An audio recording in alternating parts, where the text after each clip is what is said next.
Iginagalang ng alyansa para sa bagong Pilipinas ang naging desisyon ni Senadora Amy Marcos na tuluyan ng umalis mula sa kanilang grupo.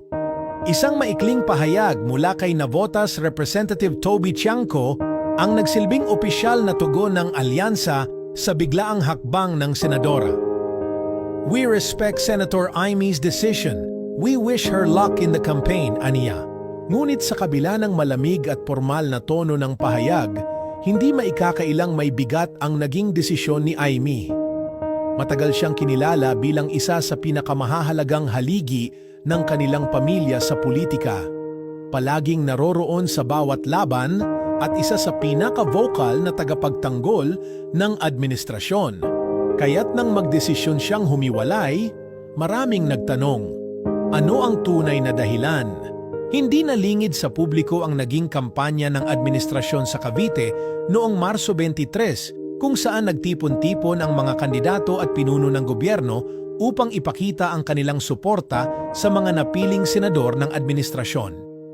Ngunit sa gabing iyon, isang bagay ang kapansin-pansin. Sa gitna ng mahabang listahan ng mga pangalan at papuri na binanggit ni Pangulong Ferdinand Bongbong Marcos Jr., hindi man lang nabanggit ang pangalan ng kanyang sariling kapatid. Isang simpleng pagkakamali ba ito o isang sinadyang pagpapakita ng agwat na namamagitan sa kanila? Hindi maiwasang mapansin ng publiko ang tila lumalalim na lamat sa kanilang relasyon. Matapos ang insidenteng ito, nagsimulang lumakas ang bulong-bulungan tungkol sa posibleng hindi pagkakaunawaan sa loob ng pamilyang Marcos. Sa gitna ng mga tanong, tahimik si Amy. Ngunit hindi nagtagal, isang mas matapang na hakbang ang kanyang ginawa. Tuluyan na niyang iniwan ang alyansa.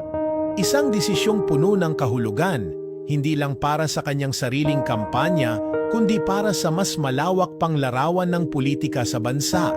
Sa nakalipas na mga linggo, naging laman ng balita ang kanyang pagsuporta sa investigasyon kaugnay ng di umano'y ilegal na pag-aresto kay dating Pangulong Rodrigo Duterte ng International Criminal Court, ICC. Marami ang nagsabing hindi ito tugma sa posisyon ng kasalukuyang administrasyon na mas piniling umiwas sa isyong ito. Sa kanyang pagsalungat, ipinakita ni Amy na hindi siya basta-basta matitinag kahit pa ito'y mga hulugan ng posibleng hindi pagkakasundo sa kanyang sariling kapatid. Maraming nagtataka kung ito ba ay isang hakbang ng isang babaeng may matibay na paninindigan o isang hudyat ng tuluyang pagkakawatak ng pamilyang Marcos. Alam ng lahat na sa politika ang pamilya ay isang matibay na pundasyon.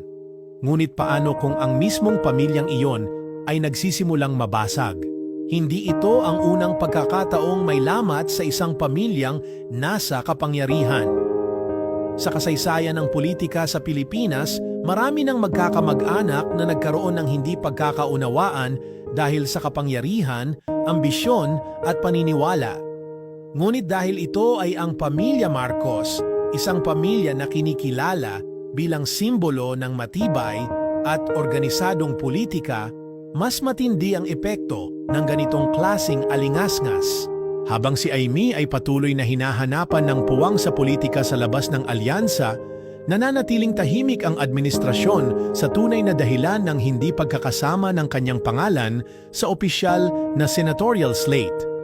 Hindi malinaw kung ito ba ay isang sinadyang paglayo sa kanya o simpleng estratehiya upang ipakita ang isang bagong direksyon para sa gobyerno ni BBM. Ang Alyansa para sa Bagong Pilipinas, sa kabila ng pagkawala ng isa sa kanilang pinakamalalakas na personalidad, ay patuloy sa kanilang mga plano at estratehiya. Ngunit hindi maikakailang ang pagkawala ni Amy ay may iniwang puwang. Hindi ito isang pangkaraniwang pagkawala, ito ay isang hakbang na maaaring magdala ng malalaking pagbabago sa hinaharap ng administrasyon.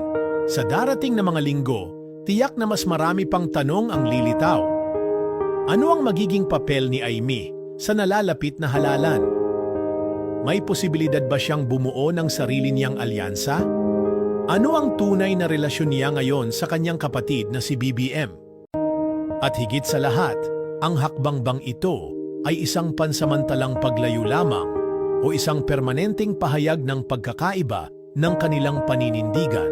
Isang bagay ang tiyak sa politika, walang permanente. Ang isang alyansang matibay ngayon ay maaaring gumuho bukas. At sa kasaysayan ng pamilyang Marcos, hindi ito ang unang beses na may umalis, ngunit maaaring ito ang isa sa pinakamahalagang pagkakataon na maghuhubog sa kanilang kinabukasan.